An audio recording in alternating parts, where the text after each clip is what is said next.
Hey viewers and friends, Andrew back again with another slasher review, and today I'm going to be reviewing another slasher movie from the 80s, Offerings. Watched this over the weekend and I've never really heard anyone talk about the film. Whether that's a good thing or not, I really don't know, but yeah, definitely wanted to review the movie and give my opinions on it. So, very basic storyline. The film starts off and it centres around two young friends, Johnny and Gretchen. Johnny gets picked on a lot. He's pretty much the neighbourhood outcast, and most of the other kids besides Gretchen absolutely hate him. Some of the neighbourhood kids give him a hard time. They set him to do a dangerous dare with fatal consequences. Then the film skips forward several years later and we're back following Gretchen. She's now a high school senior and her parents have gone away for the weekend. She's left home alone, and of course Johnny comes back and stalks her for the remainder of the film. That is the story rundown. Now what I thought of the film myself. Blatant Halloween ripoff. There's no escaping that fact. Very similar, especially in terms of the way Johnny stalks Gretchen. Very similar to what Michael did with Laurie Strode. This movie, however, is nowhere near as good as Halloween. It's not even in that category, but it is a blatant ripoff and there's absolutely no escaping it. I didn't think the movie was amazing. I didn't even think it was great, but then I didn't think it was terrible. It was definitely a movie that I would classify as a guilty pleasure movie. I thought it was good and I enjoyed it for what it was. In terms of the characters, for such a low budget cheesy horror movie, I was fairly impressed with the characters actually, especially Gretchen, who was easily the standout. She did a really good job.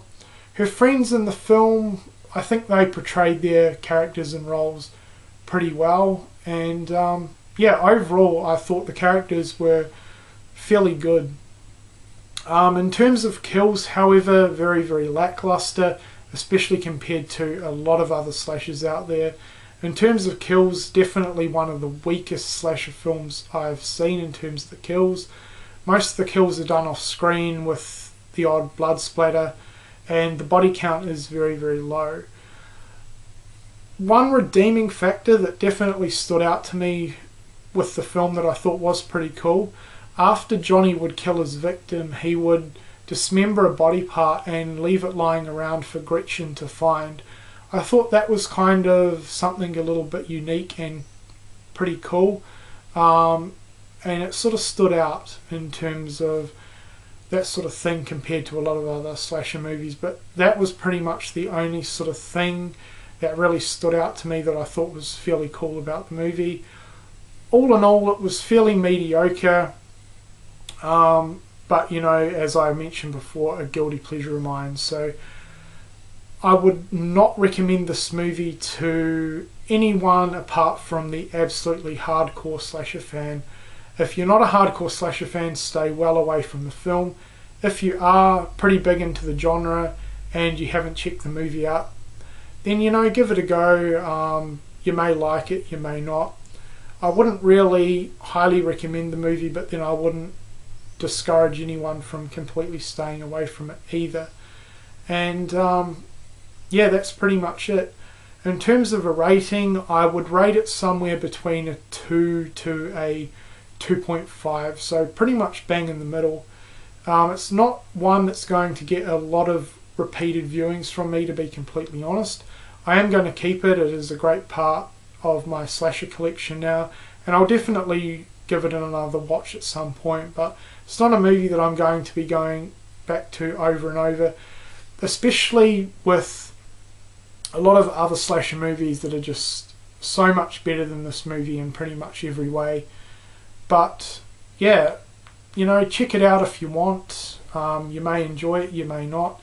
Now, in terms of releases, this is the UK release from Beyond Terror with absolutely terrible cover art, but then you know, they're a cheap company, cheap releases. Not too sure if it's got a official US DVD release or not. I know it's available on VHS, The VHS cover art is awesome. It's basically a wrapped up package with a ribbon and blood dripping down it from memory. I'm pretty sure that's the VHS cover art for Offerings. But yeah, I picked this one up nice and cheap, so to me it was worth it. I did enjoy it for what it was. So that's my review for Offerings, and thanks for watching.